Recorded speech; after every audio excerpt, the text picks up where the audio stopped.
প্রথমে একটি পাত্র নিলাম, পাত্রের মধ্যে একটি মোমবাতি নেওয়া হলো। এরপর আমি কিছু পরিমাণ উজালা নিয়ে মিক্স করতেছি।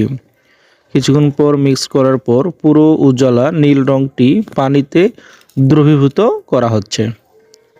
পানিতে সম্পূর্ণভাবে দ্রবীভূত হলে এবারে মোমবাতির উপরে আমি ধীরে ধীরে একটি প্লাস্টিকের বোতল ঢুকাচ্ছি। এটা পানির মধ্যে ছেড়ে দেব। এরপরে আমরা দেখব যে আগুনটি অক্সিজেনের অভাবে ধীরে ধীরে নিমে যাচ্ছে।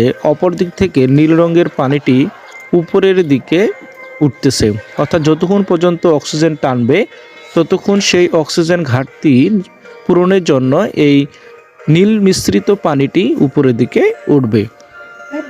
এভাবেই পুরো প্রক্রিয়াটা সম্পন্ন হবে মূলত নিম্নচাপের কারণে, অর্থাৎ যখনই আগুনটি নিভে যাবে সাথে সাথে পানি ওঠাও বন্ধ হয়ে যাবে। অর্থাৎ যতটুকু বোতলের